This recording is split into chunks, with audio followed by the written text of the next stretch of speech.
মহুয়াকে নাকি হারাতেই হবে। প্রথমে ইভিএম খুলেছে, আর দেখা যাচ্ছে যে তৃণমূলে ভোট দিলে ভোটটা চলে যাচ্ছে বিজেপিতে। সঙ্গে সঙ্গে রুখে দাঁড়ান, আটকানো হয়েছে, মেশিন বদলানো হয়েছে। এরা যে কি করতে পারে কল্পনা করতে পারবেন না। এরা জানে যে এরা হারছে। মঙ্গলবার কল্যাণী সভা থেকে এমনটাই মন্তব্য করেন মমতা বন্দ্যোপাধ্যায়। এর আগেও ইভিএম এর অভিযোগ করেছেন তৃণমূল নেত্রী মমতা বন্দ্যোপাধ্যায়। চতুর্থ দফা মিটতেই কৃষ্ণনগর কেন্দ্রে ইভিএম এ কারচুপি হয়েছে বলে অভিযোগ তুলেছেন মুখ্যমন্ত্রী। মঞ্চে বক্তব্য রাখতে গিয়ে ইভিএম প্রসঙ্গে তিনি বলেন, মহুয়াকে নাকি হারাতেই হবে। প্রথমে ইভিএম খুলেছে, দেখা যাচ্ছে তৃণমূলে ভোট দিচ্ছে, ভোটটা চলে যাচ্ছে বিজেপিতে।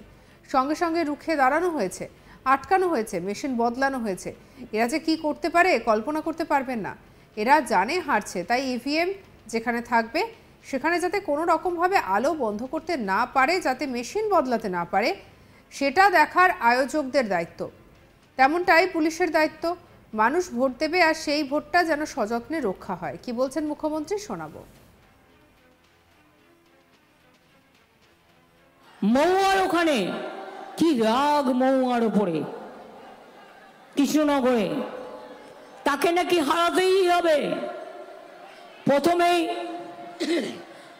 ইভিএম বক্স খুলেছে, তো দেখছে ভোট দিতে গিয়ে তৃণমূলে ভোট দিচ্ছে, তো ভোটটা চলে যাচ্ছে বিজেপিতে। সঙ্গে সঙ্গে রুখে দাঁড়ানো হয়েছে, আটকানো হয়েছে, মেশিন চেঞ্জ করা হয়েছে। এরা যে কি করতে পারে না কল্পনা করতে পারবেন না। এরা জানে এরা হারছে, তাই লাস্ট মোমেন্টে শেষ কামড় দেওয়ার জন্য ইভিএম মেশিন যেখানে থাকবে যাতে কোনো রকম লাইট অফ করতে না পারে, কোনো রকম মেশিন বদলাতে না পারে, এটা কিন্তু যারা অর্গানাইজার আছেন তাদেরও দায়িত্ব, পুলিশেরও দায়িত্ব। মানুষ ভোট দেবেন, তার ভোটটা যেন সযত্নে রক্ষা হয়। এবার বলি কি হচ্ছে। দেখুন, আগের বার আমরা জানতাম মোদি আসছে, তার আগের বারও একটা আজ করেছিলাম মোদিবাবু আসছেন। আমরা অটল বিহারী বাজপেয়ীজি তাকে শ্রদ্ধা করতাম। 2004 সালে তিনি যখন স্লোগান দিলেন ইন্ডিয়া ইজ রাইজিং, আমরা ভেবেছিলাম অটলজি আবার ক্ষমতায় আসবেন, কিন্তু আসেনি। আলটিমেটলি প্রধানমন্ত্রী হয়েছিল মনমোহন সিং, সবাইকে মিলিয়ে মিশিয়ে। এবার যদি জিজ্ঞেস করেন দিদি খবর কি আছে কিছু, আমি বলি হ্যাঁ খবর আছে, জব্বর খবর। খবরটা কি না, তো এবার হাওয়া বদল হচ্ছে। আপনারা জানেন তো, খুব গরম পড়লে কষ্ট হয়, তারপরে মানুষ একটু বৃষ্টি চান, বৃষ্টি আসলে আবার তখন তার ভালো লাগে। হাওয়া বদল মানে কি? হাওয়া বদল মানে 420 গ্যারেন্টি বদল হচ্ছে, ভালো করে জেনে রাখুন। অন্যদিকে শ্রীরামপুরের সভা থেকে হুঁশিয়ারি দেন মমতা ব্যানার্জি। তিনি বলেন যে রোজ বলছে তৃণমূল চোর, চুরিটা করেছে, প্রমাণটা কোথায়? রোজ সংবাদপত্রে উল্টোপাল্টা কথা বলা। আমি এবার কোর্টে যাচ্ছি, আমি এবার ছাড়বো না। কি বলেছেন মমতা বন্দ্যোপাধ্যায় শুনুন। রোজ বলছে তৃণমূল চোর, কোথায় চুরি করেছে, কার পকেটে চুরি করেছে জিজ্ঞেস করুন। একটা হাওয়া তুলে দিয়েছে, গোয়েবলেস কায়দায়। চুরিটা করেছে, প্রমাণটা কোথায়? আমি তো কোর্টে যাচ্ছি ডিফরমেশনে। ওই রোজ সংবাদপত্রে উল্টোপাল্টা বলা, আমি নিজে মামলা করছি। প্রকাশক নেই, প্রচারক নেই, কাগজগুলো টাকা পাচ্ছে আর ছেড়ে দিচ্ছে। আমি এবার ছাড়বিয়ার পাত্রী নই, আমি ওটা ধরবো এবং ভালো করে আটো করে ধরবো। আপনার নামে কোনো প্রমাণ নেই, কোনো তথ্য নেই, আপনাকে চোর বানিয়ে দিল। জীবনে আমি এক কাপ চা কারো কাছ থেকে খাইনি, তাকে বলছি চোর। জিজ্ঞেস করুন মোদিকে, আমিও তো 7 বার এমপি ছিলাম, আমিও তো 4 বার সেন্ট্রাল মিনিস্টার ছিলাম, আমিও 3 বার চিফ মিনিস্টার আছি।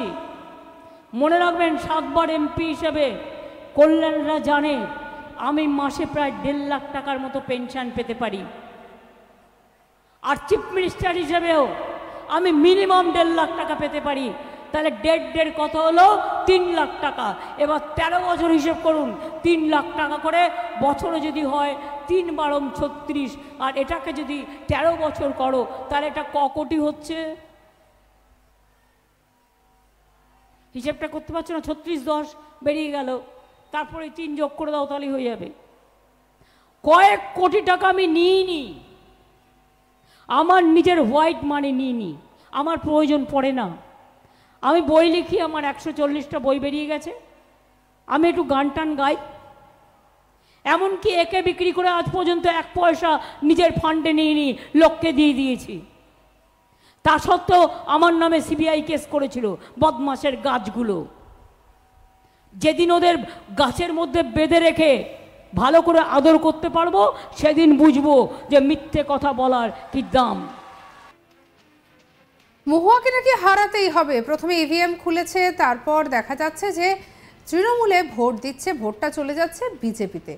সঙ্গে সঙ্গে রুখে দাঁড়ানো হয়েছে। আর এইভাবেই এবারে একেবারে সরব হলেন মুখ্যমন্ত্রী মমতা বন্দ্যোপাধ্যায়। আসলে এই ধরনের কারচুপির অভিযোগ মুখ্যমন্ত্রী এর আগেও অনেকবার করেছেন, আবারও নতুন করে 4র্থ দফার ভোটের পরে সরব হলেন মুখ্যমন্ত্রী। কি বলছেন শোনাবো। মহুয়ার ওখানে কি রাগ মহুয়ার উপরে, কৃষ্ণনগরে, তাকে নাকি হারাতেই হবে। প্রথমেই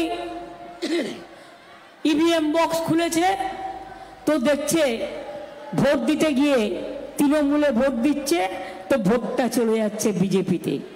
সঙ্গে সঙ্গে রুখে দাঁড়ানো হয়েছে, আটকানো হয়েছে, মেশিন চেঞ্জ করা হয়েছে।